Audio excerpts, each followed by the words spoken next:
ಗುಣ ನೋಡಿ ಮರ್ಯಾದೆ ಕೊಡೋ ಕಾಲ ಅಲ್ಲ ಇದು. ದುಡ್ಡು ನೋಡಿ ಮರ್ಯಾದೆ ಕೊಡೋ ಕಾಲ. ಎಷ್ಟು ದುಡ್ಡಿರುತ್ತೋ ಅಷ್ಟು ಮರ್ಯಾದೆ ಸಿಗುತ್ತೆ.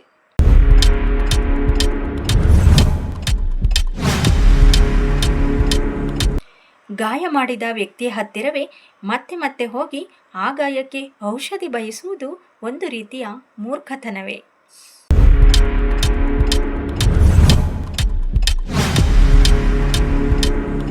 ಸ್ನೇಹಿತರೆ, ನೀವು ಯಾರಿಗಾದರೂ ತುಂಬ ಎಮೋಷ್ನಲಿ ಅಟ್ಯಾಚ್ಮೆಂಟ್ ಆಗಿದ್ರೆ, ಅದು ಸ್ನೇಹ ಆಗಿರ್ಬೋದು, ಪ್ರೀತಿ ಆಗಿರ್ಬೋದು, ಸಂಬಂಧಿಕರಾಗಿರ್ಬೋದು, ಯಾವುದೇ ಆಗಲಿ, ಒಬ್ಬ ವ್ಯಕ್ತಿ ಆಗಿರ್ಬೋದು, ಯಾರನ್ನೇ ಆಗಲಿ, ತುಂಬ ಅಟ್ಯಾಚ್ಮೆಂಟಲ್ಲಿದ್ದಾಗ ಅದರಿಂದ ಹೊರಗೆ ಬರಬೇಕು ಅಂತ ಅನ್ನಿಸ್ದಾಗ ಈ ಲೈನ್ಸನ್ನು ನೀವು ನೆನ್ಪಿಟ್ಕೊಳ್ಳಿ.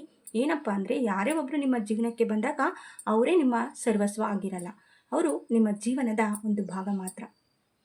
ಹಾಗಾಗಿ ಜೀವನವೇ ಅವರಲ್ಲ ಎಂಬ ಕೈ ಸತ್ಯವನ್ನು ನೀವು ಒಪ್ಕೊಳ್ಬೇಕು. ಆಗ ಜೀವನ ಚೆನ್ನಾಗಿರುತ್ತೆ.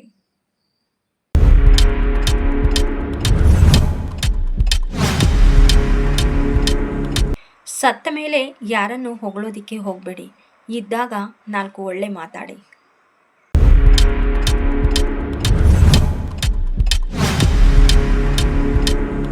ಏನಾಗಲಿ ನಗುತ್ತಿರು ಮನವೇ, ನಿನ್ನ ನೋವನ್ನು ಇಲ್ಲಿ ಯಾರೂ ಲೆಕ್ಕಿಸುವುದಿಲ್ಲ.